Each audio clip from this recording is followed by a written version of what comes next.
Bonjour et merci d'être avec nous pour ce nouveau numéro de votre émission Le Thermomètre de la RDC où nous allons débattre sur deux sujets. La réaction du président Félix Tshisekedi face aux propos de son homologue rwandais Paul Kagame et le probable vote de la loi consacrant la présidentielle aux Congolais de mère et de père. Moïse Mbouta, analyste indépendant, Dr Pierrot Olongo, analyste politique, et Félix Kaïmbe, communicateur de l'Union pour la démocratie et le progrès social, sont mes invités. Bonjour messieurs. Nous allons d'abord parler de ce qu'on appelle une négation des crimes de l'Est par le président de la République du Rwanda, Paul Kagame, et ça suscite toujours des polémiques. Il n'y a pas eu de crime, c'est la théorie du double génocide qui est à l'œuvre. Comment interpréter ces dires et sans passion? Comment les analyser, docteur Olongo? Merci beaucoup pour la parole. Je pense que les discours, d'abord, premièrement, nous devrions analyser les discours du président Kagame. Lesquels discours, il a essayé un peu de donner son avis par rapport à certaines questions qui lui ont été posées par les journalistes. Et quand je fais mon analyse par rapport à son discours, je me rends compte que premièrement, le président Kagame est frustré. Frustré pourquoi? Frustré parce qu'il y a déjà un état de siège qui est installé.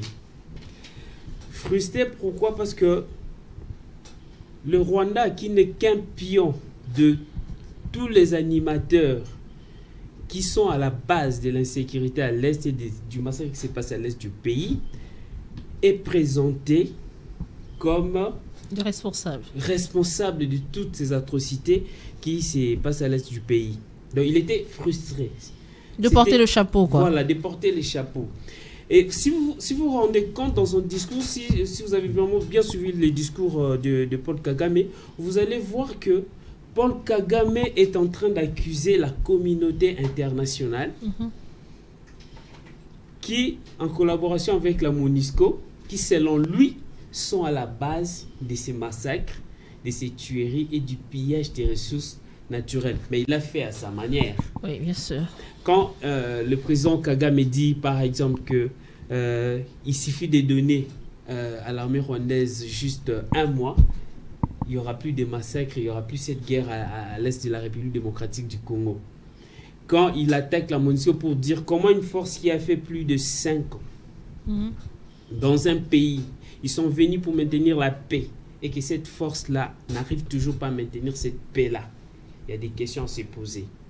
Alors si j'essaie un peu de faire mon analyse, c'est que le président Kagame, je pourrais dire que c'était une organisation dans laquelle le président Kagame faisait partie. Dans quel sens? Je me souviendrai que le Rwanda vit normalement avec 80%, en fait, la richesse du sous-sol rwandais, ils ne peuvent vivre que de l'agriculture à 80%. Ouais, c'est un peuple pasteur. Voilà. Alors, les ressources maintenant, pour pouvoir avoir un budget qui puisse permettre à ce que le Rwanda puisse vivre, avec les 80% de l'agriculture et la superficie du pays, ça ne permettrait pas de résoudre tant soit peu les différents problèmes qui peuvent se poser au niveau du Rwanda. C'est pourquoi après les génocides, je me souviendrai que la majorité, soit 80% du budget rwandais provenait de l'Union européenne. Alors je pense que l'Union européenne aurait voulu trouver une solution parce que certains États membres ne voulaient plus financer les budgets rwandais pour permettre au Rwanda de continuer à survivre. Alors on devait trouver une solution palliative. La solution palliative, c'était de mettre la guerre en République démocratique du Congo, chasser Mobutu, installer une personne de leur obédience. Afin de favoriser la fuite des capitaux. Voilà, afin de favoriser ça et permettre ainsi, avoir ainsi un budget qui pouvait allouer au Rwanda. Alors, il s'est passé que la personne qu'ils avaient passé, M. Laurent Désiré Kabila des mémoire, n'a pas respecté les accords qu'ils ont eu à signer. Et vu qu'il n'a pas respecté les accords, il fallait l'éliminer et placer quelqu'un qui allait obéir bec et ongle à tous les ordres. Alors c'est pourquoi ils l'ont éliminé et on a placé Joseph Kabila. Et lorsque Joseph Kabila est arrivé, Joseph Kabila a fermé les yeux sur tout ce qui s'est passé.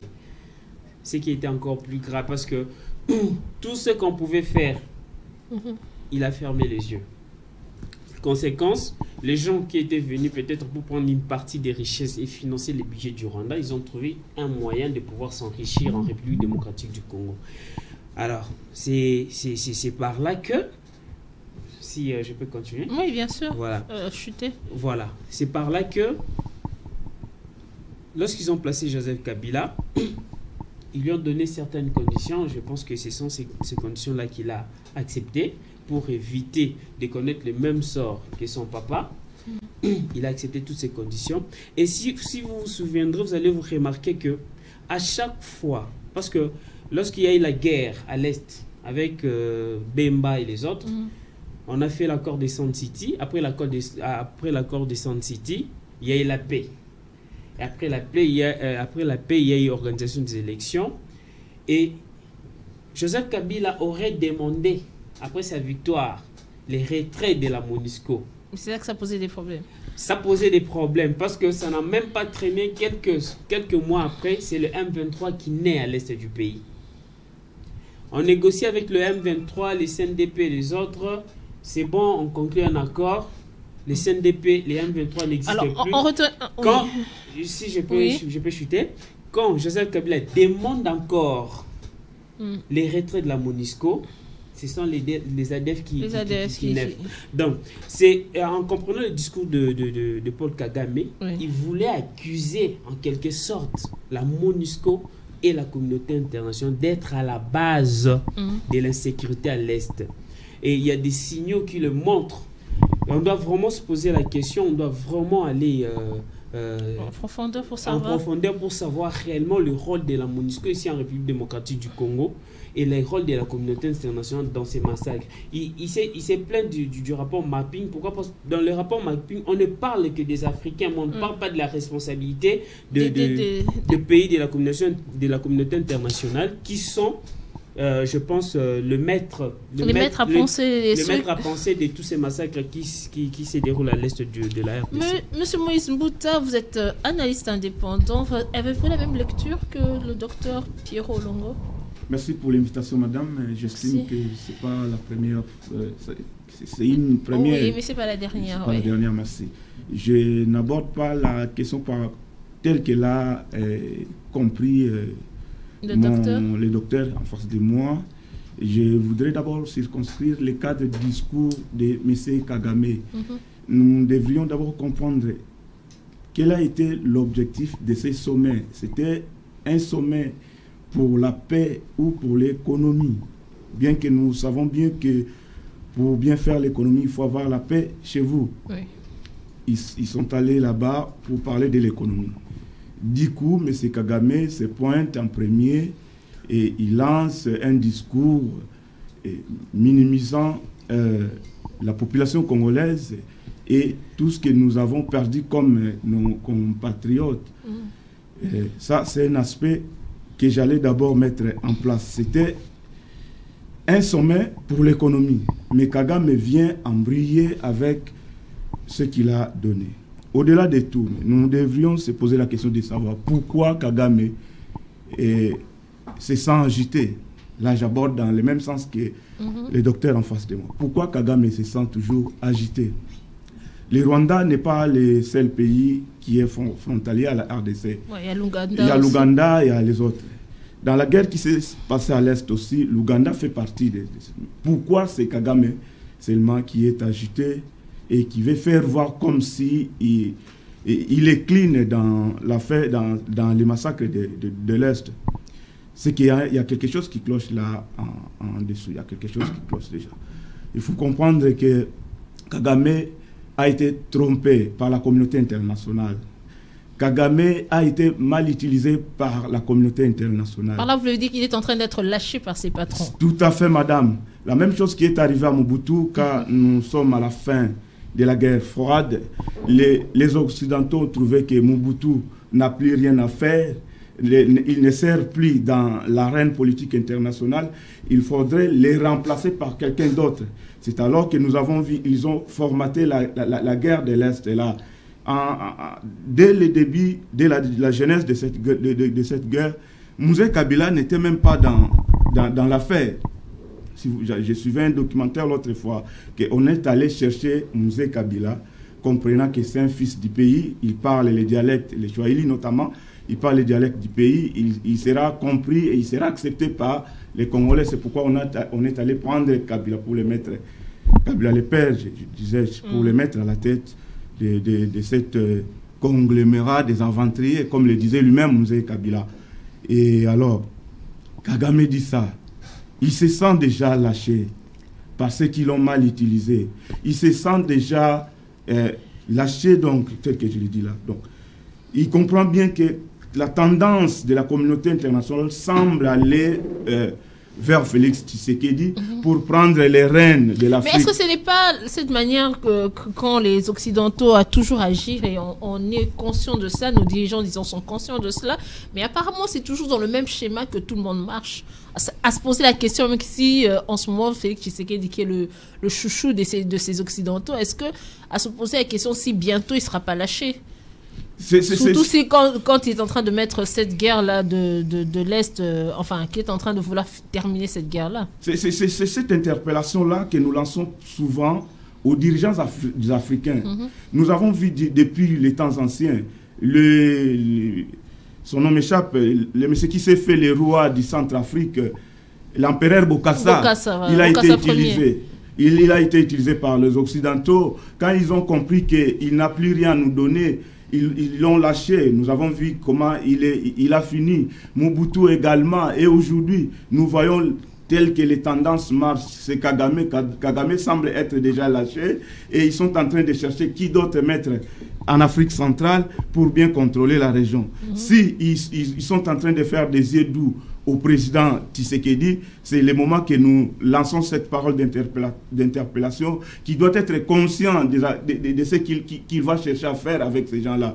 Parce qu'à la fin, de la même manière qu'ils ont lâché les prédécesseurs, ceux qui l'ont précédé, ça sera aussi de la même pour lui. Non. Voilà, Félix Kayembe. Le rapport mapping établi par les experts de l'ONU est selon Paul Kagame très controversé. Il parle qu'il y a des rapports qui disent aussi l'opposé de ce rapport mapping. Alors, êtes-vous au courant de ces autres rapports qui disent le contraire des crimes dénoncés par les experts de l'ONU? Merci beaucoup, Mme Milas, pour la question. C'est pour moi l'occasion de saluer d'abord tous ceux qui nous suivent. Je pense que le plus important ici, c'est de comprendre que Paul Kagame ne pouvait jamais se remettre à la casserole, comme on dit, par la simple raison que lui est accusé dans ses rapports mapping où on montre noir sur blanc que les Rwandais, à la tête Paul Kagame, ont commis des crimes dans notre pays. Ils ont violé les droits de l'homme. Et lorsque vous voyez, c'est déjà les crimes contre l'humanité que la CPI peut lancer un arrêt d'arrêt international. Je ne vois pas comment est-ce qu'une personne qui est citée dans un dossier comme cela, un président en fonction, cité dans un dossier comme cela, dans un rapport qui n'est même pas un rapport congolais, mais plutôt un rapport des experts des Nations Unies, que lui puisse accepter cela. Et donc, ça serait vraiment une confusion. Il était de droit que Paul Kagame puisse se défendre. Ça, il faut l'admettre. Mais nous, qui sommes Congolais, nous sommes très contents et très heureux.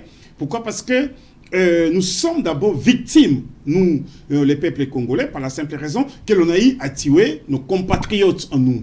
Et vous savez, lorsqu'il y a une guerre, l'économie n'est pas au rendez-vous. C'est pour dire non seulement que nous avions perdu nos chers compatriotes, mais aussi nous avions perdu l'économie. Parce que la guerre, c'est une guerre à symétrie variable, où il faut s'aimer cette terre à l'est du pays et aussi détourner de nos minéraux qui se traversent de l'autre côté.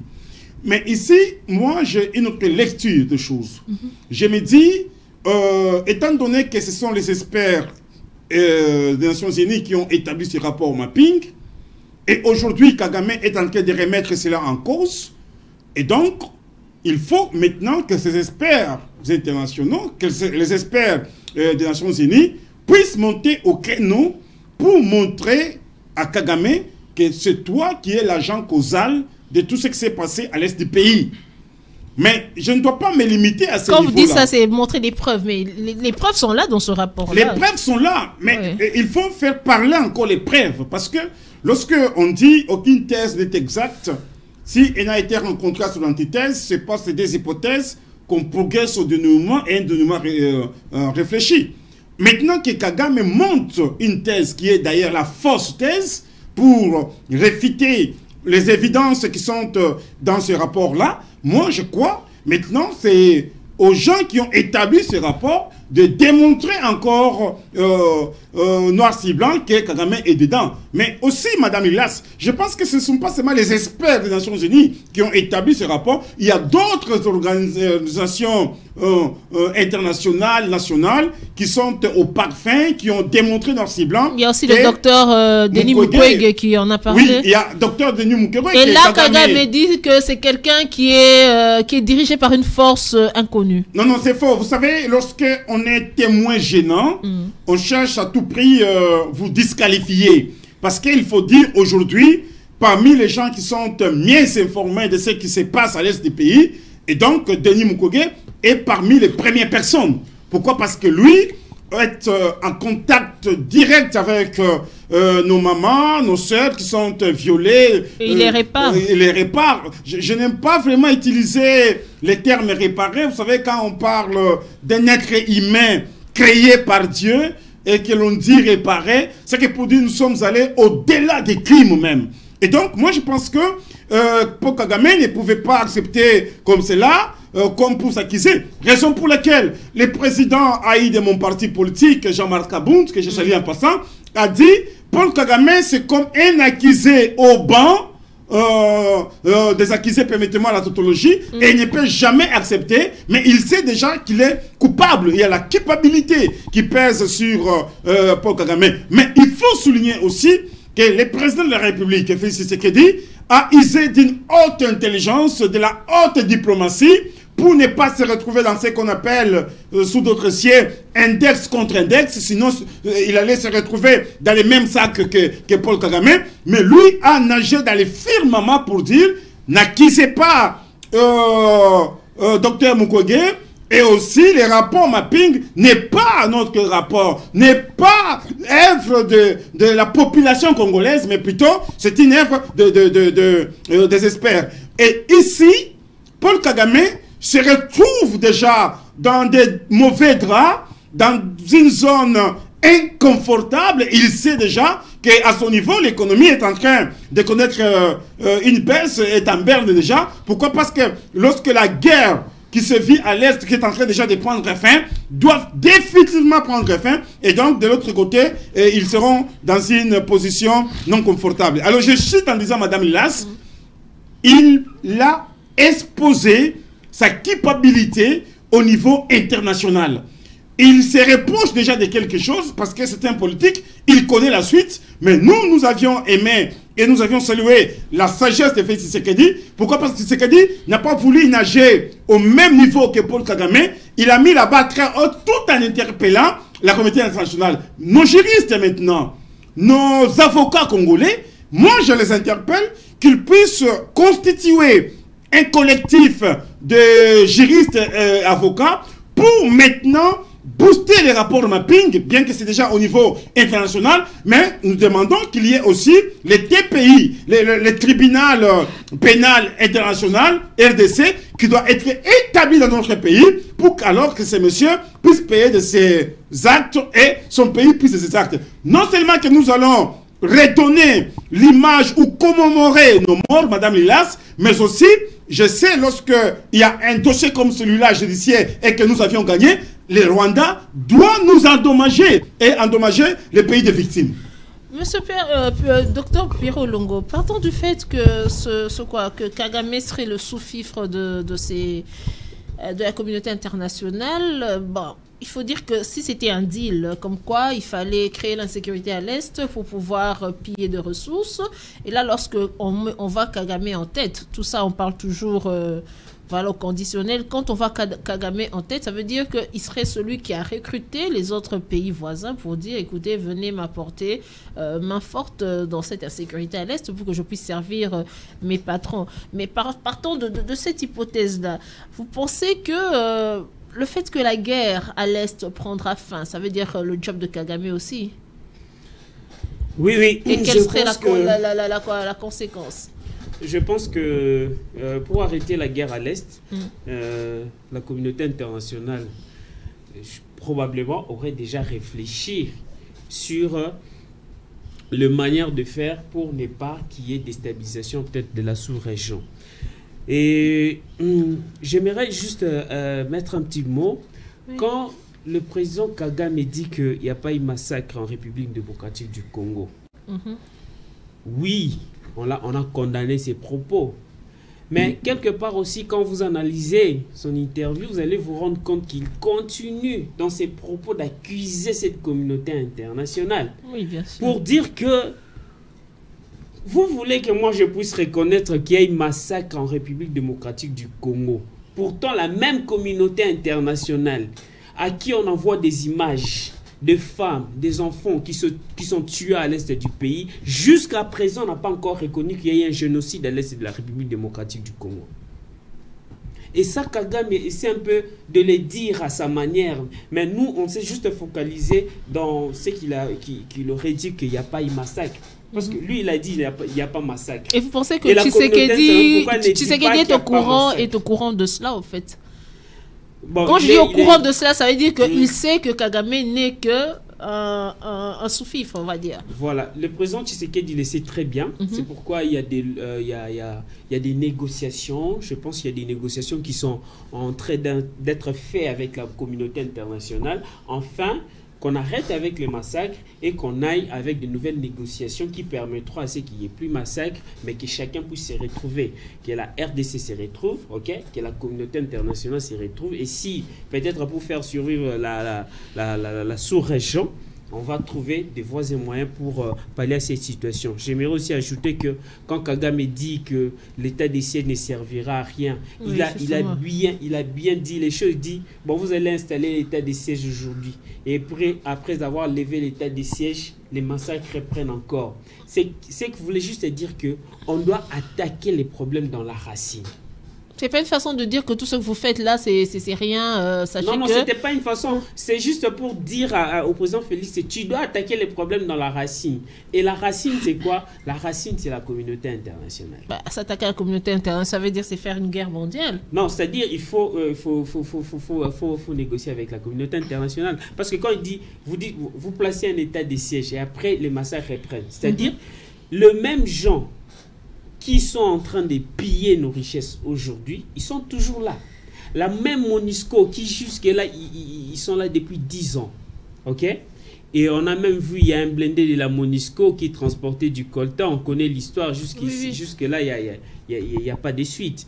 Il nous dit bien que la même MONUSCO, il est là. Il ne maintient pas la paix. Les gens continuent de mourir. Il leur a dit en 24 ans, qu'est-ce que vous avez fait? C'est-à-dire qu'en 24 ans, la MONUSCO n'ayant pas atteint ses objectifs, elle n'a plus raison d'être. Elle devrait normalement partir. Bagages, ouais. Mais quand on va continuer à garder cette MONUSCO, s'ils ne s'entendent pas bien, si la communauté internationale ne s'entend pas bien avec le président Félix, ça veut dire que tout ce qu'on est en train de faire là, oui, même après l'état des sièges, il pourrait encore y avoir de massacres.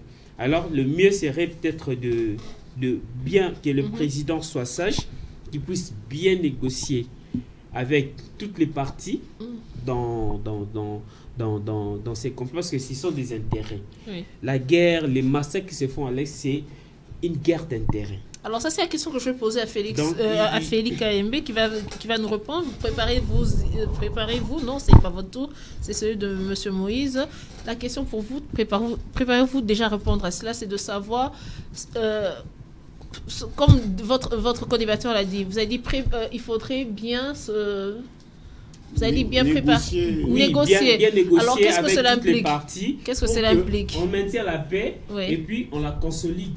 une bonne fois pour toutes et chacun se retrouve. La RDC gagne ses intérêts, la communauté internationale également gagne ses intérêts et puis la sous-région également gagne ses intérêts. Voilà. Monsieur Moïse, à vous, la question c'est de savoir les propos, la réponse du président Félix Tshisekedi. On aurait voulu que ça soit la réponse du berger à la bergère par tous les Congolais, mais il faut dire qu'ils sont un peu déçus pour dire que le président Tshisekedi est allé un peu mollement dans ses propos envers Paul Kagame. Comment vous les trouvez, la réponse de Félix Tshisekedi par rapport à cela? Merci madame pour la question. Et je vais poser d'abord les bases par rapport à ce que le président Félix a donné comme réponse. Nous sommes dans l'arène politique internationale qui est régie par les cadres normatifs du droit international. La réponse du président de la République, M. Félix-Antoine Tshisekedi, était sage. Ça, c'est le premier volet de la réponse, était sage. Le fait de se mêler avec Paul Kagame, ça allait donner ce que nous parlons du... S'il est allé avec les tic au tac, ça peut créer autre chose. Je le disais tantôt au début de mon intervention, ils sont allés pour parler de l'économie. Kagame vient injecter son discours sur la paix. C'était déjà une façon de voir comment bouger le comportement du président congolais par rapport à ça. Qui sait si ce sont des pots de bananes qu'ils ont jetés au président congolais. Ils attendaient sa réaction. Il faut se poser la question de savoir pourquoi ces journalistes-là l'ont posé la question sur les génocides de l'Est. Et pourquoi Kagame ne veut pas reconnaître. Là, je vais mettre un mot sur ce que le docteur a dit. Ce qui est vrai, Paul Kagame ne reconnaîtra jamais les crimes qui se sont déroulés à l'Est. Oui. Ni la communauté internationale. Parce que si c'était le cas, ça a commencé depuis quelle année? Nous sommes en quelle année? Tout ce que nous mettons sur la toile, les images là que nous mettons sur la toile, ils n'ont jamais eu le temps de reconnaître ça. Donc, ils sont des mèches. Paul Kagame et la communauté internationale sont des mèches. C'est qu'il nous faut, au niveau interne, monter des vrais lobbying. Il faut vendre ce qui s'est passé à l'Est comme la marchandise. C'est ce que Paul Kagame fait. Si vous suivez dans les médias, tous les officiels qui vont au Rwanda, avant de faire quoi que ce soit, on vous amène dans l'air là. Il faut s'incliner devant l'écran des Rwandais qui sont massacrés dans ce temps. Donc, en RDC aussi, nous devons faire ça. Nous devons faire ce truc-là. Nous devons monter des lobbying. La politique congolaise doit chercher de s'organiser d'une manière à ce que cette affaire devienne comme une marchandise. C'est à nous de vendre ça. C'est à nous de faire comprendre à la communauté internationale qu'effectivement, il y a eu des crimes, doubles crimes d'ailleurs, à l'est de la RDC. Pour revenir à la question que vous m'avez posée, madame, la réaction de Félix Tshisekedi. Premièrement, je dis c'est une réponse sage. Oui. Mais d'un côté, je dirais c'est une réponse qui cause un peu du tort dans la manière de faire du président Félix Tshisekedi. Il utilise ce que nous appelons en Sciences Po la politique ironisante. Donc il comprend mieux la situation telle qu'il se présente. Il a la réponse, il peut aller tout droit directement au but, mais il cherche à contourner l'action. Je sais que quand il est allé là-bas, il avait double casquette. En tant que président de l'Union africaine, il ne peut pas répondre à Paul Kagame directement comme ça. Il y a aussi la casquette qu'il avait du président de la République démocratique du Congo. Il pouvait le faire, mais si lui a jugé bon de ne pas répondre directement à Paul Kagame, mais il pouvait utiliser les voix qu'il a parlé là, d'autres voix. Je fais allusion aussi à monsieur, le deuxième vice-président de l'Assemblée nationale. Il est plus... monsieur Kabundi. Oui, il est plus utilisé dans ça, dans l'éthique au tac, comme les Quinois le disent. Les messieurs est plus utilisé là-bas. Nous l'avons suivi il n'y a pas longtemps ici, quand le conseil du chef de l'État en matière de sécurité, monsieur Béa, voilà, est allé au Rwanda quand ils ont parlé sur la sécurité. Les propos qu'il a tenus, mais M. Kabundi l'a répliqué directement dans le sens contraire. Il a compris que non, ce que M. Béa dit ne valait pas la peine d'être dit au Rwanda. Ça n'allait pas dans les avantages des Congolais. Mais M. Kabundi l'a vite recadré ça. Quand ils se sont allés à Genève, le fameux accord qu'ils ont signé là-bas, quand Kaboundé a vu que cela n'allait pas dans le sens des intérêts... Mais intérêts... ça, c'est pas une stratégie. Ça veut dire, Félix peut dire, moi je reprends comme ça, parce que je suis le président de l'Union africaine, mais toi, Kaboun, comme c'est ce que je suis en train de dire. Ouais. C'est ce que je suis en train de dire. Sa réponse était sage. Ouais. Mais nous sommes dans la scène politique internationale. Ce qui se joue là, c'est un problème d'intérêt. Les acteurs sont les États. M. Félix, en tant que président de l'Union africaine, dans sa casquette-là, ne pouvait pas répondre directement à Paul Kagame. Il faut conserver cette casquette-là. Mais en tant que président de la République, s'il a voulu protéger son honneur de ne pas se lancer dans le même jeu avec Paul Kagame, tant que son homologue, il allait utiliser des voies intermédiaires. Je pense que c'est ça qui est fait. Il allait utiliser des voies intermédiaires. Il y a eu les tollés, bien entendu, mais ce sont des tollés qui ne sont pas à la hauteur de ce que Kagame a lancé comme défi. C'était vraiment des propos humiliants, non seulement à nous les Congolais qui sommes vivants, mais à nos morts. Donc on attendait de la République démocratique du Congo quelque chose de fort. Quelque chose de fort. Quelque chose de fort, tel que ce que Mouzito disait dans les temps. Si nous voulons la paix à l'Est, il faut faire la guerre au Rwanda. Et s'il le faut aussi, il faut annexer le Rwanda à la RDC. Donc on attendait quelque chose de pareil pour bouger aussi le Rwanda. Mais on n'a pas... Oui. Félix Kayembe, votre question, quels sont les enjeux? Je vais répondre à la question, mais je voulais bien rencontrer... Monsieur Moïse, écoutez, il faut toujours faire une nuance entre un homme d'État et un homme normal. Félix Tshisekedi, non seulement qu'il est le président de la République démocratique du Congo, mais aussi il est le président de l'Union africaine. Et donc, la valeur, ou je vais dire, la parole de Félix Tshisekedi vaut 50 millions de paroles des individus. Une seule parole. Une petite parole de Félix Tshisekedi peut bouleverser les choses. Et donc, un homme d'État est appelé, bien entendu, à une certaine retenue, mais tout en défendant les idéaux qui sont nationaux, si vous voulez. Dans la réponse que Félix Tshisekedi a donnée, il est allé au-delà. Il n'y a que les hommes qui sont éliminés, ou soit, si vous voulez, les avertis, qui comprennent ce que Tshisekedi a parlé. Lorsqu'il vous dit, j'ai d'autres voies, d'autres canaux à utiliser pour atteindre Kagame. En tout cas, il a tout dit. C'est que pour dire, tous les moyens sont permis. Mais il ne peut pas les dire d'une manière crie comme ça. Il s'agit d'un président de la République et au-delà de tout, un président de l'Union africaine. C'est que pour dire, il est le président même de Kagame au niveau de l'Union africaine. Et il doit jouer à l'unisson, à la paix et à la fédération. Mais il ne pouvait pas aller vaille que vaille, comme Mouzito. Non, écoutez, ne comparez pas Mouzito à la parole de Mouzito à la parole de Félix Tshisekedi. Il y a vraiment un pont, il y a une nuance. Vous pensez que lorsque le maréchal Mobutu de son temps répondait, on va dire coup sur coup, que c'était une erreur? Écoutez, on dit toujours, Madame Lilas, chaque prêtre a sa façon de dire la messe. Et la façon dont Mobutu faisait sa politique, ce n'est pas de la même façon que Tshisekedi va faire sa politique. Pourquoi? Parce que il faut toujours savoir comment prendre les erreurs des autres et faire de cela votre point fort pour améliorer.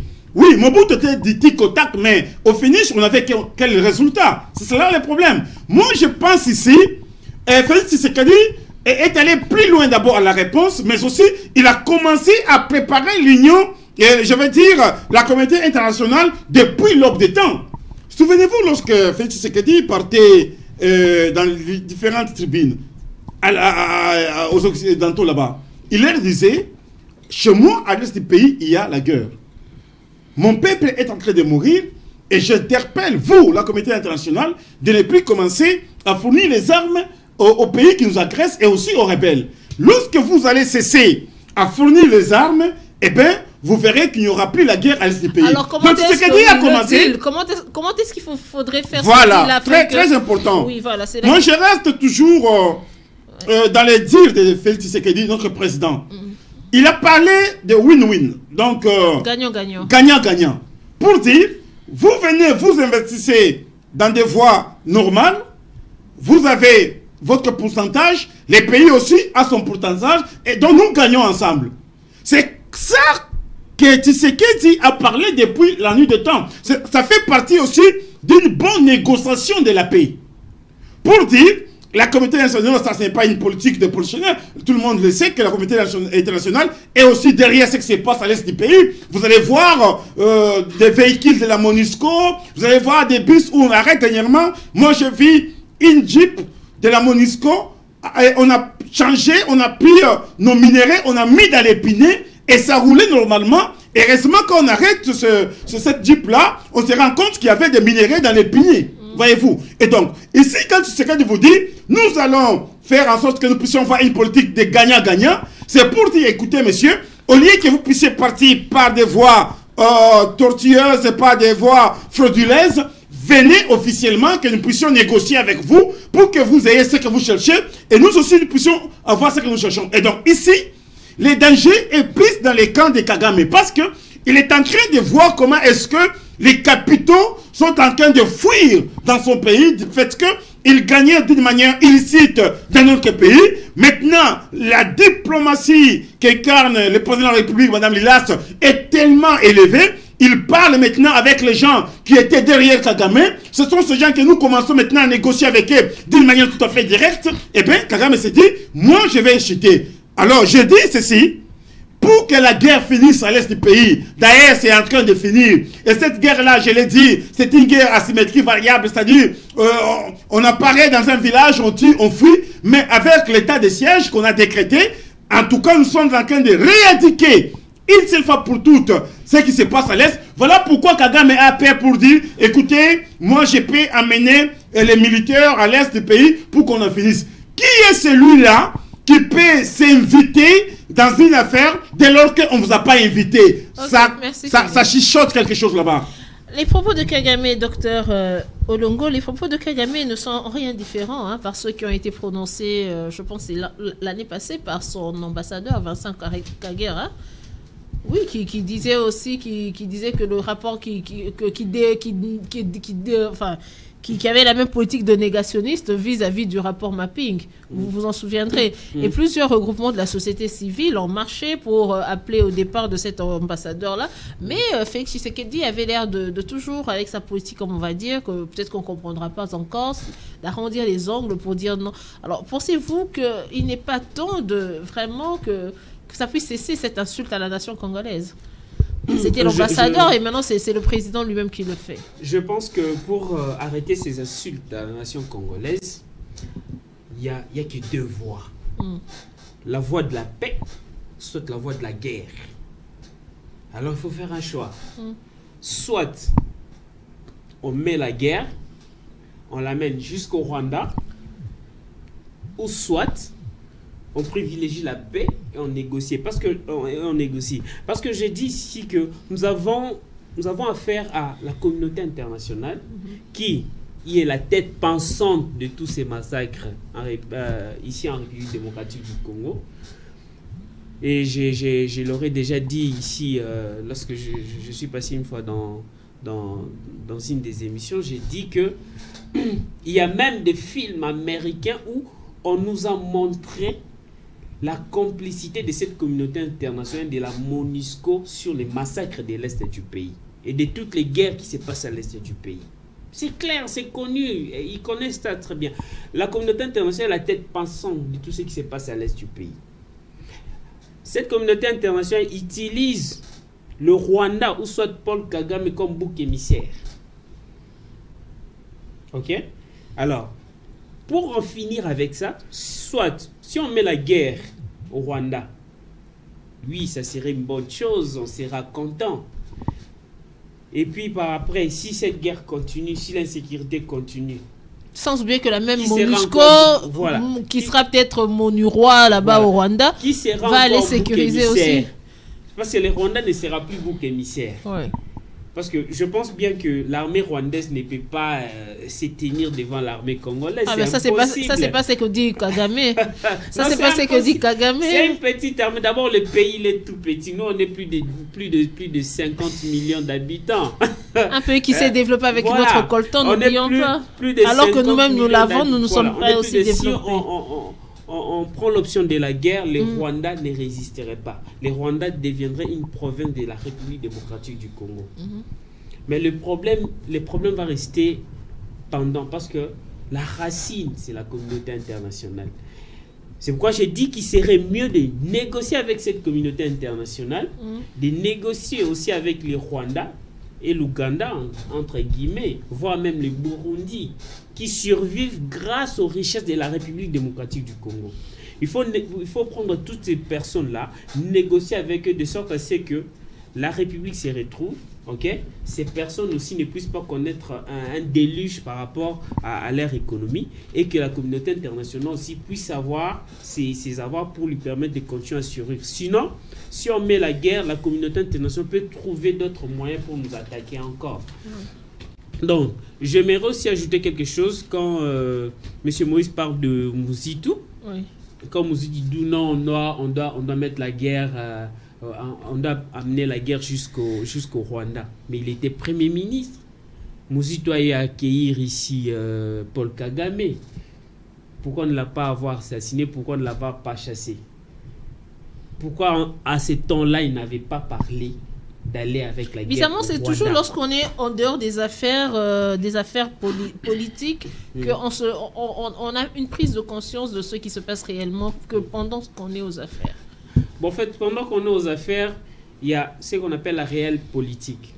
Parfois, lorsque vous n'êtes pas là, vous pensez que non, si je deviens président, je peux directement régler les choses. Non, il y a des choses que vous allez rencontrer et il faut être sage et intelligent pour pouvoir commencer à petit mettre de côté tous les obstacles et vous laisser les champs libres pour pouvoir mettre en place votre action. Et c'est ici que se passe même dans différents ministères, dans différents fonds, même dans des lieux de travail. Lorsque vous arrivez quelque part, vous êtes nouveau, vous êtes obligé de connaître comment est-ce que ça fonctionne d'abord. Oui. Et puis par après, vous allez commencer maintenant à gravir les échelons, c'est-à-dire à écarter les obstacles pour atteindre les extrémités. Je pense ici que le président de la République était très sage dans sa réponse face à Paul Kagame, parce qu'il premièrement, il est président. Et quand il dit qu'il répondra autrement à Paul Kagame pour... il peut utiliser les voies diplomatiques. Il y a un ministre des Affaires étrangères. Toujours cette diplomatie qui énerve le Congolais. Il a dit j'ai d'autres canaux, j'ai d'autres voies. Il y a un ministre des Affaires étrangères qui peut être utilisé justement, pour aller apporter un message clair et net au président Kagame. Mais il ne peut pas passer à la télévision pour commencer à dire non, Kagame, comme tu as dit ceci, moi je vais te taper, je vais ceci, je vais amener la guerre. Non. Ça, c'est être moins sage. Ou bien on dira que Félix Tshisekedi est sûr de lui parce que négociant maintenant avec, entre guillemets, les patrons de Kagame, il a déjà eu une réponse de ces personnes-là vis-à-vis de Kagame. C'est déjà, et c'est peut-être que Kagame est déjà au courant de la question, c'est pour ça que ça bouillonne un peu dans sa tête. C'est pourquoi j'ai dit que Kagame est frustré. Après, Madame Hilas, vous avez posé une très bonne question, je voulais dire ceci. Je demande la parole au docteur, s'il vous plaît. Félix Tshisekedi est sûr. En tout cas, c'est très important ce que vous dites. S'il faut quitter la voie de la sagesse, c'est perdre même l'assurance qu'il a, c'est perdre toutes les chances qui sont à ses côtés par rapport à la guerre de l'Est du pays. Voilà pourquoi il n'a pas voulu tomber dans les pièges de Kagame. D'ailleurs, Moïse l'a bien dit. Vous savez, lorsque quelqu'un sait déjà que je suis en train de perdre ce qui faisait de moi Kagame, ce qui faisait du Rwanda, le Rwanda, et que cela est en train d'aller de l'autre côté, il viendra avec des pièges pour que vous tombiez dans ces pièges-là et que vous perdiez l'objectif. Mais Félix Tshisekedi, aigle qu'il est, il a compris, vous voyez même la façon de la parler, avec douceur. Mais connaissant Tshisekedi, moi je connais Tshisekedi, j'ai eu quand même à rester avec lui, c'est un homme ôtier et pertier. Donc, il ne recule pas devant la diversité, devant les combats. Merci, et donc, la réponse qu'il a donnée, c'est juste pour dire à l'autre, tu es petit au Komona. Oui, docteur. Je pense que Félix Tshisekedi a réussi à détrôner Joseph Kabila avec la paix, et il va réussir à détrôner tous ces accords que Kagame a signés avec la communauté internationale pour pouvoir faire survivre le Rwanda, toujours avec la paix. Et je pense que cette voie de paix empruntée par les présidents de la République et cette réponse donnée avec sagesse et intelligence, j'ai vraiment apprécié, et on doit continuer dans cette même lancée. Voilà. Monsieur Moïse, pour Paul Kagame, l'échec du règlement de la situation à l'Est se situe à plusieurs niveaux. Et comme on l'a dit ici, il incrimine d'abord la MONUSCO, donc la MONUSCO qui représente la communauté internationale, mais le fait déjà de minimiser l'action militaire dans les deux provinces mises en état de siège, ça ne veut pas dire que connaissant bien ceux qui roulaient pour lui, on va le dire comme ça, il se dit que c'est notre armée, là je parle de notre armée, il connaît les faiblesses de notre armée, il se dit que facilement aussi, ça peut... donc ce qu'il est en train de faire n'a pas sa portée, puisque notre propre armée, disons, ceux qui dirigent notre propre armée eux-mêmes sont impliqués dans ces massacres-là. Merci madame pour la question. Avant de revenir, je vais rencontrer mon co-débatteur en face, Félix Kaembe. M. Félix Kaembe. Quand il dit j'ai comparé Mozito à M. Félix Tshisekedi, non, je n'ai pas fait une comparaison, peut-être vous m'avez mal saisi là-dessus. Je l'ai dit dans ma deuxième intervention, que nous sommes dans l'arène politique internationale qui est régie par les rapports de force. Par moment, on peut utiliser du tic au tac, comme nous le disons. Par moment, on peut y aller avec la voie diplomatique. Mais qu'est-ce que nous condamnons? Là où je ne suis pas d'accord avec la façon de faire de M. Félix, c'est ce qu'il utilise là, la politique ironisante, ou ce qu'il donne comme qu'il utilise comme des voix. Ce que les Congolais ici, qui nous appellent jeu Kizengi. Voilà. Bon.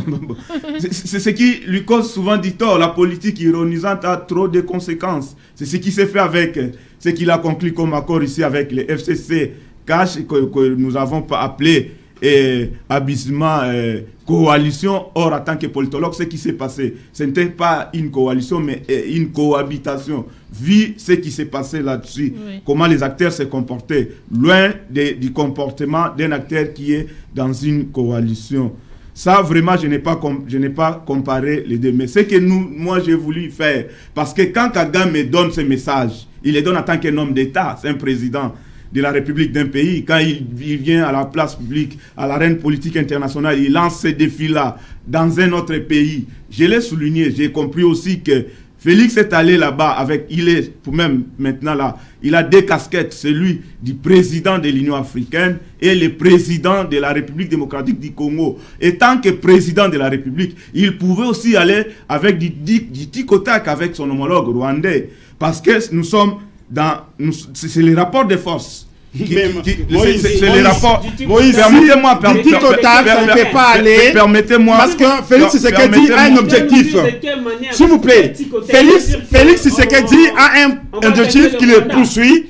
Et puisqu'il a un objectif, il ne peut pas tomber dans les sacs ou dans les théâtres de Kagame. Et aussi, il faut dire une chose, mon cher ami. Quand vous dites, écoutez, il a appliqué la politique d'ironie. Mais c'est cette politique d'ironie qui a démantelé, qui a déboulonné les FCC. Vous savez aujourd'hui... Vous savez avec quelles conséquences? Vous savez aujourd'hui... Avec quelles conséquences? Avec le mal de la politique. Oui, avec comme conséquence, aujourd'hui, nous avons l'union sacrée. Mais après combien de temps? Après combien de temps? Après combien de temps? 2 ans perdus. Messieurs, est-ce que cela vous a de son avantage? Ce n'était pas facile. Ce n'était pas facile d'avoir un Tshisekedi qui n'avait que moins de députés, qui n'avait que moins de ministres, arriver à déboulonner un système de 18 ans. C'est un génie politique, monsieur. Je ne pose pas la question. Il a sa façon de faire les choses, il a sa politique et il ne pouvait pas répondre. C'est moi qui ai la parole. Voilà, c'est vous qui avez la parole. Mais vous avez la parole, il faut comprendre le jeu politique. Respectons les temps d'antenne. Il ne faut pas donner des leçons à Tshisekedi. C'est un grand monsieur. Monsieur Félix Kaembe, je vous vous rappelle que M. Moïse Mbouta est un analyste indépendant, contrairement à vous qui êtes un communicateur d'un parti politique. Mais qu'il fasse les analyses. C'est ce que je suis en train de faire. Non, vous ne l'aidez pas. Là, je ne peux pas penser comme vous. Oui, voilà. Je ne peux pas analyser comme vous. Là, vous voulez m'amener à réfléchir comme vous. Pas du tout. Vous voulez m'amener à analyser comme vous. Voilà. Je ne peux pas le faire. Je ne suis pas un partisan. Non, vous ne m'aidez pas. Suivez les analyses. Le thermomètre, la RDC n'est pas une église pour prêcher les gens à adhérer à votre Suivez les analyses et si vous avez à répliquer, faites-les. Ce que je fais là. Ce que je fais là, pour savoir. Aidez-moi, vous n'avez pas. C'est pas vous qui posez les questions. Non, vous voulez est-ce que vous allez donner les coups à Kagame? Non, vous m'avez pas compris. Laissez-le, s'il vous plaît. Dès le début, vous m'avez pas compris. J'ai dit ceci. Vous avez dit qu'il y avait deux. Je parlais de deux possibilités. En étant président de la République, pour garder sa casquette du président de l'Union africaine, il pouvait se taire et utiliser d'autres voies. Et j'ai parlé, il a des collabos. Parce que je parle, mais mon cher ami, en politique internationale, c'est une question des rapports de force. Pourquoi on parle à l'extérieur que la RDC est un État faible? C'est par rapport à ce que nous vivons. Il y a un Kagame, d'ailleurs, au début c'était un ambassadeur du Rwanda qui se pointe sur la place publique. Il minimise tout ce qui se passe au Congo. Aucun voix fort de la part des autorités congolaises pour contrecarrer ce que l'ambassadeur rwandais a dit. Aujourd'hui, Madame Lilas l'a bien rappelé tout à l'heure. Aujourd'hui, c'est lui-même le président de la République.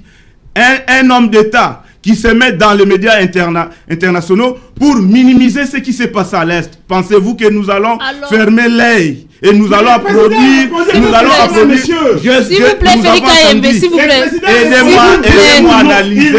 Aidez-moi à analyser. S'il vous plaît. Vous me comprenez mal. Monsieur. Mais si tout le monde sur ce plateau avait le même avis, à quoi servirait cette émission? S'il vous plaît. Non, mais il le fait. Il le fait. Vous n'êtes pas là. Vous n'êtes pas le préfet des disciplines avec un bic rouge pour dire ça c'est vrai, ça c'est faux. Laissez le public. Non, vous n'aidez personne. Là c'est trop dit. Laissez le public juger. Laissez le public juger. Vous laissez cette façon de dire les choses. S'il vous plaît, madame, avec tous les respects que je vous dois, c'est pas une bonne façon de dire les choses. Alors, Monsieur Moïse, dites-moi, à votre place, vous aurez choisi le fait, comme vous dites qu'il y avait deux façons de répondre. À votre place, Félix Tshisekedi se serait d'abord tu. Oui, par exemple. Aurait d'abord envoyé un envoyé répondre. Par exemple. Ou comme Kabound l'avait fait, ou quoi que ce soit, laisser les gens parler, et lui se serait tu. Par exemple. Okay. C'est là où j'ai donné des possibilités. Garder son honneur en tant que président de l'Union africaine et président de la République démocratique du Congo. Mais Paul Kagame, quand il fait ça, il n'était pas un homme d'État, c'est un président d'un État. Alors, on va clore ce sujet avec Félix Kayembe pour dire, bon, voilà, vous m'avez vraiment... Je n'ai pas fini, madame. Merci, vous avez fini, vous avez pris beaucoup de temps. J'allais dire un mot, c'est ce que le docteur a dit tout à l'heure. Oui, merci. Par rapport à la grandeur de l'État, mon cher ami, la grandeur de l'État ne se mesure pas par rapport aux dimensions... je dirais qu'on contraste la géographique, démographique et tout ça. Il faut dire, mais c'est par rapport à la puissance. Le Rwanda peut être un tout petit pays comme ça, mais sa puissance fait qu'elle puisse mettre la RDC en genoux. Nous sommes en train de dire de n'importe quoi ici. C'est par rapport au Rwanda, un tout petit pays, mais soutenu par des grands, qui est en train de faire souffrir la RDC, les grands pays. Donc, c'est pas aux dimensions géographiques que nous pouvons parler d'un État fort, mais par rapport à sa puissance. Monsieur Félix Kayembe, s'il vous plaît, donc je vous rappelle que chacun a le droit de donner son avis sur ce plateau et que vous êtes soumis à la règle de la tolérance. Voilà, la question pour vous, c'est de savoir, aujourd'hui, on va dire, Kagame, ce deal, la guerre de l'Est finie, Kagame rentre dans son pays, déjà qu'il dit qu'il n'est pas en RDC, bon, Kagame rentre dans son pays, tout est fini. Pour vous, on doit faire tabula rasa sur tout ce qui s'est passé, ou bien soutenez-vous l'idée d'un tribunal qui doit juger tous les criminels de guerre? Merci beaucoup, Madame Lilas. Avant que je ne réponde à la question, je vais répondre. Nous avons 15 minutes pour finir. Vous savez, attaquer le dossier. Il a fait les relations internationales. Les Sciences Po. Les Sciences Po, merci. Avant de finir avec une guerre, il y a tout un processus. Nous pouvons commencer d'abord par la négociation. Et lorsque les négociations ne tiennent pas, à ce moment-là, nous passons à une autre vitesse ou à un autre moyen, celui, bien entendu, de la guerre, parce que la guerre doit arriver à terminer la guerre. C'est, permettez-moi la tautologie. Mais ici, il faut dire une chose, que Félix Tshisekedi commence d'abord par négocier. Au cas où la négociation n'arrivait pas à la fin, à ce moment-là, nous allons utiliser la force de notre armée. Je ne peux jamais tolérer ni laisser passer autour de cette table lorsque l'on dit le Rwanda a une puissance, il ne faut pas minimiser le Rwanda. Écoutez, ça c'est bâcher la République démocratique du Congo. Nos militaires à nous, nos voyants militaires, s'ils se tiennent debout pour entrer au Rwanda, prendre Kagame, Kigali, en tout cas on ne fera pas 2 jours. Je connais notre armée, messieurs. Je connais notre armée. Et dire que non, il fallait que les présidents de la République puissent utiliser d'autres créneaux pour répondre à Kagame. Je ne sais pas, il s'agit de quelle réflexion. C'est un président qui a parlé d'un pays. Il avait fallu que les présidents de la République aussi puissent parler comme il a parlé. Il ne fallait pas que nous puissions envoyer, je ne sais pas, Lutundu là, ou quel officiel répondre à un président de la République. Sinon, les gens diraient, voilà que Kagame a parlé et Tshisekedi n'a pas parlé. Il a fallu que Tshisekedi parle comme il a parlé là-bas. Et nous avions dit, nous avons un président de la République. Bon, je rappelle que nous n'avons plus de temps pour ce alors, sujet. Par rapport... Votre réponse. Merci. Par rapport à la question, Madame Lila, s'il vous plaît, c'était... Ah, voilà, vous êtes perdu. Je réponds. Voilà, c'était pour savoir, au cas où tout finissait, guerre et tout ça, quel serait voilà. Non, le Madame Lilas, nous avons le devoir patriotique national de respecter nos morts. Il y a eu crime dans notre pays. Ce n'est pas parce que la guerre de l'Est du pays doit terminer bientôt et que Kagame doit rentrer chez lui, dormir, continuer à faire ce qu'il est en train de faire. Mais s'il n'y a pas de sanctions, Madame Lilas, demain il peut rebondir tout comme un autre pays peut venir encore nous attaquer pour dire, écoutez, au finish, on doit faire la paix et nous allons retourner chez nous. Moi je pense, nos morts à nous ne sont pas morts gratuitement. Les seuls péchés qu'ils ont commis parce qu'ils sont congolais, les seuls péchés qu'ils ont commis parce qu'ils sont à l'est du pays. Écoutez, madame, nous n'allons pas accepter. La guerre doit finir, mais Kagame et son pays doivent payer cher à la République démocratique du Congo. D'autant plus que le rapport mapping n'est pas l'œuvre congolaise. C'est une œuvre des experts internationaux qui ont démontré noir ci blanc que nous avions été attaqués. Merci. Et moi, j'interpelle même la CPI, Madame Lilas. Pourquoi la CPI ne fait pas son travail? Si Jean-Pierre Mbemba a été arrêté 10 ans à la CPI parce qu'il y a eu des crimes à Centrafrique, lui-même, Jean-Pierre Mbemba n'était pas présent. Pourquoi pas Kagame? Pourquoi pas les Rwandais? Si Gbagbo a été arrêté parce que il y a eu la guerre chez lui au Gabon, pourquoi pas Kagame? Nous demandons que la justice soit faite et que nos victimes à nous soient réhabilitées et que le Congo soit réhabilité. Espérons que le président de la République, qui est issu de votre parti politique, l'UDPS, l'entendra de cette oreille, puisque c'est vous qui le criez aussi fort. Voilà, c'est le deuxième sujet. Maintenant, c'est le probable vote sur la proposition de loi consacrant la présidentielle aux Congolais de père et de mère. Initiative de Noël Tchiani, candidat malheureux à la présidentielle de 2018. Une réforme ayant pour finalité de percuter les 10 acquis démocratiques et qui risque d'engendrer des frustrations et des violations éventuelles dont la RDC n'a pas besoin. Ça, c'est la CAGE, Association congolaise pour l'accès à la justice, qui le dit. Est-ce fondé comme thèse? Merci beaucoup pour la question. Je pense que la proposition de loi de M. Noël Tchiani, c'est une très bonne initiative et une très bonne proposition. Mais quand à réfléchir par rapport à cette proposition de loi, d'abord, premièrement, nous devons savoir que il n'y a pas que les nationaux qui développent un pays. Obama était originaire Et son père était originaire du Kenya. Oui. Mais Obama fait partie de meilleurs présidents des États-Unis d'Amérique. Donc, ce qui veut juste dire que on peut avoir des gens qui ne sont pas des pères et des mères congolais, mais s'ils ont l'amour de ces pays, ils peuvent faire mieux. Également, j'aimerais aussi souligner dans cette proposition de loi que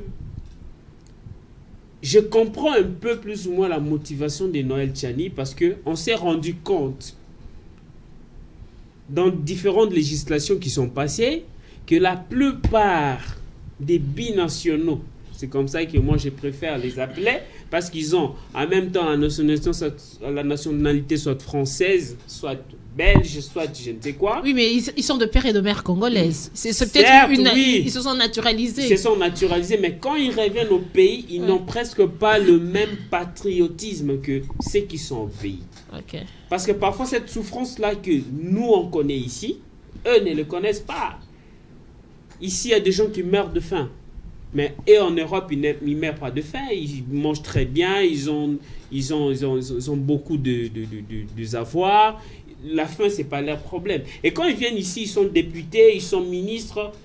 Ils sont plus dans la gloutonnerie, ils sont plus dans les ambiances. Ils sont plus dans l'affairisme. Ils ne font pas le travail comme patriotes. Et je comprends ainsi cette démarche de Noël Tchani que nous soutenons.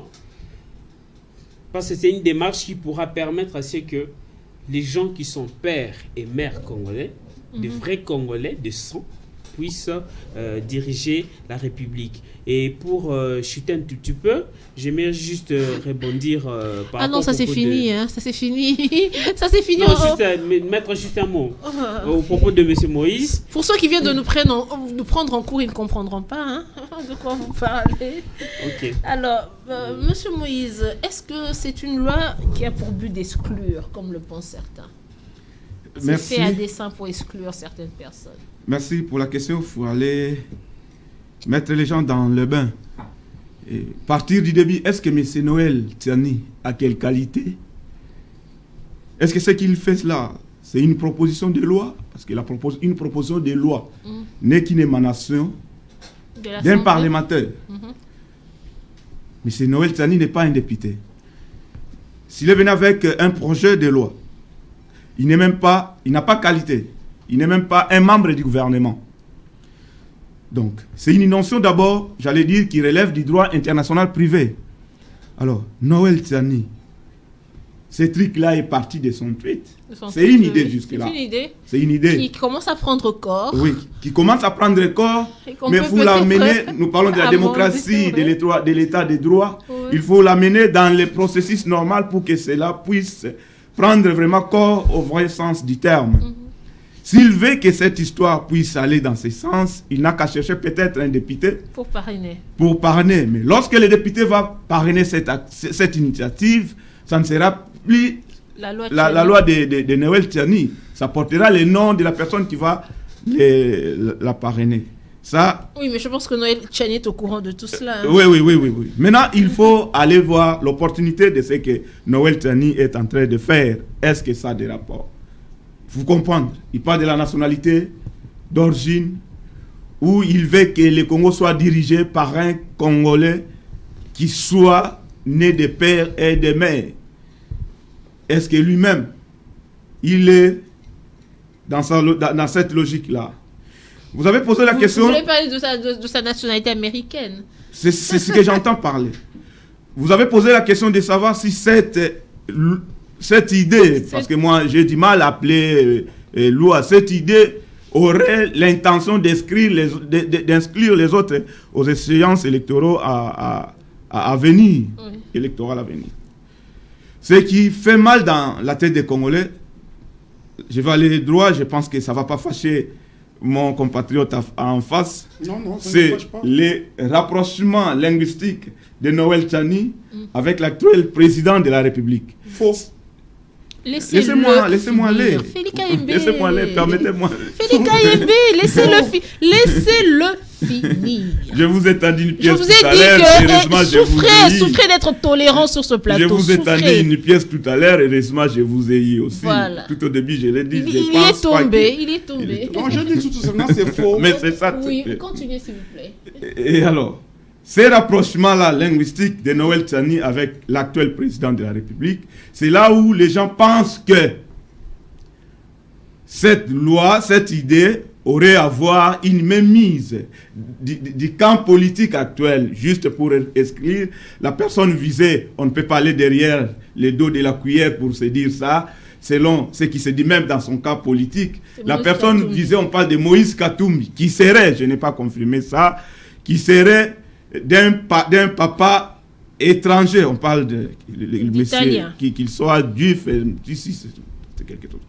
C'est là où les Congolais sont en train de craindre. Les élections, en fait, c'est une compétition. C'est une compétition. Pourquoi, si cette idée-là a ses prétentions, pourquoi en arriver là-bas? Laissez tout le monde concourir. Et les gagnants finira par l'emporter. Oui, mais c'est quelque part, ce ne sont pas des garde-fous que l'on place pour que, on va dire aujourd'hui, on a un président, un candidat président qui gagne la présidentielle, de mère, on va dire, rwandaise et de père congolais. Il y aura toujours ce conflit-là quand ça sera, voilà, il favorise les Rwandais parce qu'il est de souche. Vous voyez un peu, il y a ça aussi. Madame, parlons un peu de la nationalité de Moïse Katumbi. Ouais. Est-ce que Moïse Katumbi n'est pas congolais d'origine? Bon, je ne parle pas de Moïse, je dis... Non, moi je parle parce que la personne plus visée, c'est Moïse Katumbi. Vous avez dit peut-être. Vous avez la dit personne peut-être, plus visée, c'est ce que nous avons suivi. Voilà. On parle de Moïse Katumbi. Est-ce qu'il n'est pas congolais? Je pense que c'est le camp katumbiste qui s'agite, alors qu'il n'y a pas de raison d'être. Qui se dit, cette initiative ne voit que les candidats Moïse et Katumbi, c'est ça. Mais moi, je pense que nous devons être vraiment... Nous avons besoin de la paix en RDC. Donc, nous venons de loin. Il y a eu des guerres à l'Est. On cherche des voies et moyens pour en finir. Et nous voulons organiser des élections libres, transparentes et surtout dans un climat très apaisé. Nous devons éviter des choses du genre que M. Noël Tchani amène sur la toit. Nous allons voir en Côte d'Ivoire en 2010, M. Ouattara a amené l'ivoirité. C'est ce que M. Noël Tchani parle de la congolité. Oui. Mais nous savons la suite avant que Ouattara prenne le pouvoir. Il y a eu des morts autour de ce qu'il a mené comme concept d'ivalité. J'ai fini madame. Pour dire, est-ce que pour diriger un pays, le docteur l'a dit si longtemps, conscrire la loi dans ce sens, ça donne une qualité d'être un bon dirigeant? Je ne pense pas. L'exemple que le docteur a donné cadre bien entendu avec ce que nous sommes en train de dire, parce que Obama, qui est maintenant listé parmi les meilleurs présidents